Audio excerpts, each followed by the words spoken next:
Hello, John Master Giovanni here. I just wanted to take a few minutes of your time on this special day and say happy election day. I hope it goes well for you. I hope you vote with your passion and in your heart, and I pray that you do it with love and care for your fellow citizens who even may think differently than you.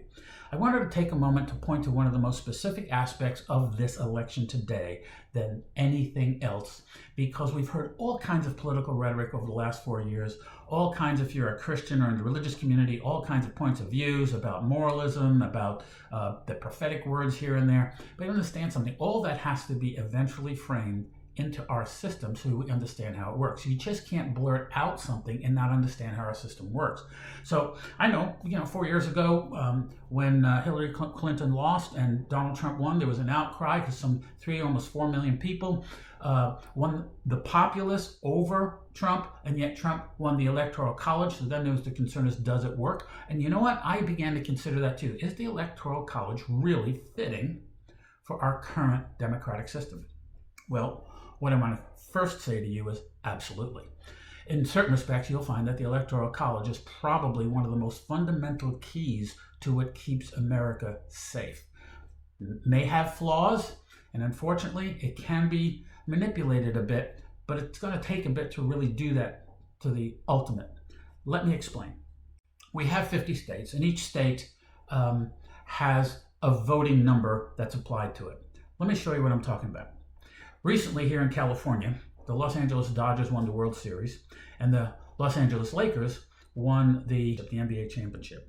So what I'm going to do is we're going to have a pretend game over here between the Dodgers and the Lakers, who are going to play basketball and baseball, putting all these scores together, and we're going to come out with who wins the series. So we're going to have this special series between the Dodgers and the Lakers. So here we go. In game one, the Lakers are going to win 98-42. In game two, the Dodgers are going to win 10-4.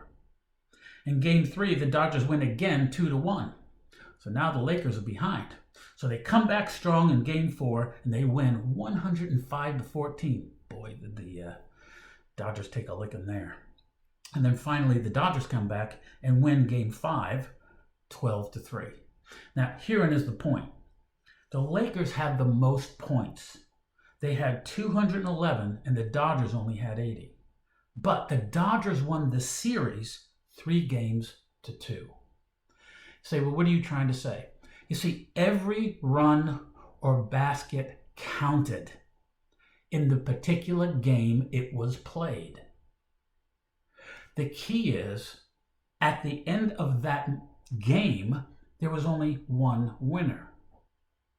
And what's happened in these 5 games you're looking at right now, even though the Dodgers didn't have the most points, the Dodgers still won the series. And in the same way, that's how our Electoral College works.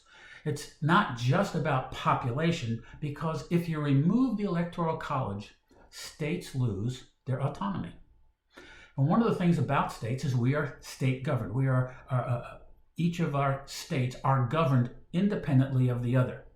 And that's intentional on the Founding Fathers' concepts. Matter of fact, if you want to know an interesting fact, Abraham Lincoln won the Electoral College but lost the population also, or the populace vote.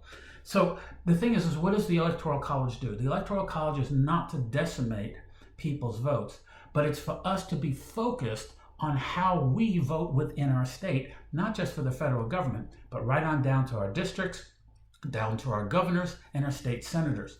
All that's really important. And unfortunately, many times as Americans, we sit on our hands during those kinds of elections, right on down to our mayors. I mean, how many times in our own community, our mayors, we have like 40,000 people in our community, and only maybe 4,000 people come out and vote. And then we have a group of people crying foul. You can't do that. We have a system that does work, and the system works. The thing is, if the system isn't working properly, it may not be the system, but us who's involved in it.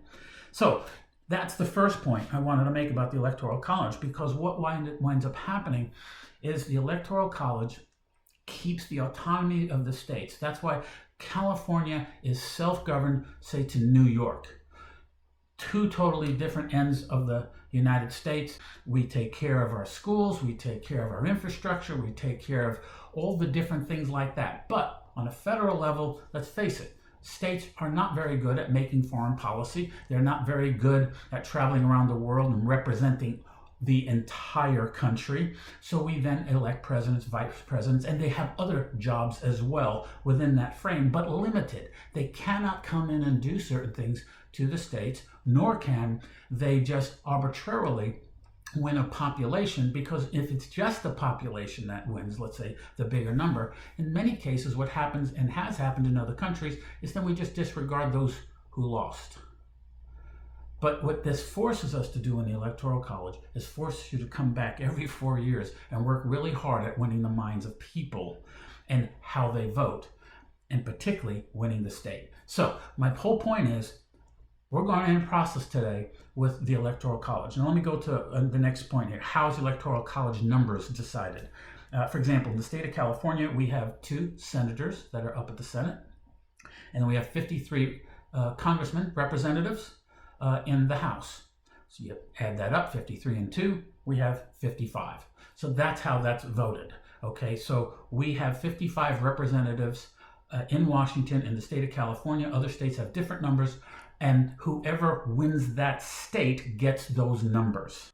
And what that does, though, is keep us all separated as powers, and yet over very specific issues, united to do certain things. So when people say things like, well, you know, the United States is very divided right now, that's exactly what the Founding Fathers wanted. They wanted us fighting. They wanted us yelling at each other, particularly within the House and the Senate.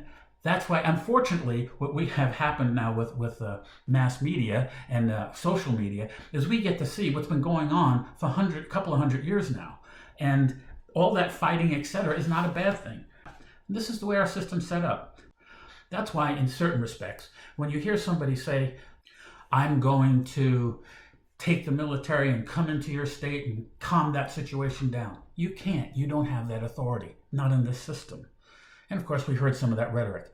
And that's part of the problem. We hear that and we go, yeah, that's right, that's what needs to happen. But that's not how our system works. You can't do that. It's against the law. But unfortunately, most of us Americans don't really understand how we're set up. And then finally, for that matter, not only do we have the Electoral College, then we have the 3 branches of government, the legislative, executive, and judicial. And on purpose, the Founding Fathers decided to separate those so no one person can control the entire system and create dictatorship or create a monarchy again. That was the key. So you don't have the guy who's ruling make the laws and then enforce them. That's very dangerous. So it's been broken apart. So as a result, it's created for the fight. Really. So rather than be too upset right now on how divided we are, get involved with your state and local government, because that'll impact your larger elections like this, the presidential election, and realize the Founding Fathers planned it this way. So now back to some of the earlier things I said. I want you to understand, I did a message for a while back called Which God Blesses America, and really just showed from an evangelical point of view. I don't classify myself as an evangelical for a series of reasons, but I am definitely a Christian minister. The thing is that we've been told things like America was founded on Christianity. No, it's not. Never was, never will be. And shouldn't, because the second it is founded on one particular religious belief system, it violates everything the Founding Fathers had really planned. Now, you may find that offensive. No, this is our moralism and all that stuff. You know what? The Founding Fathers even wanted us fighting over some of that, because that keeps us safe from some form of dictatorship, some form of kingship. We came from that. We didn't want to reproduce that. Now understand, that doesn't mean I love my country because it's not a, quote, Christian nation, or it has to be a Christian nation for me to love it. No, that's not the way it works. I have a wonderful Honda. My friend has a Tesla, and they're spectacular cars. I won't call it a Christian car if Christians worked on it any more than he would call his Tesla a Christian car either.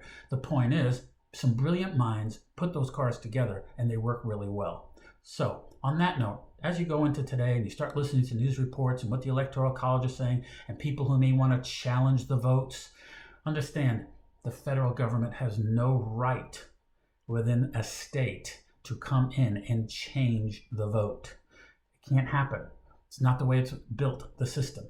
Now, we got to be very careful on what we hear and what we listen to, especially through the medias that like to represent certain points of view. But the numbers are going to be the numbers. And when the states are done counting, and every vote should count, even though people are saying, no, you shouldn't after certain days, all this stuff becomes more rhetoric than true. On that note, God bless you. Be prayerful in how you vote today, but more importantly, love your neighbor. We may say we love our country.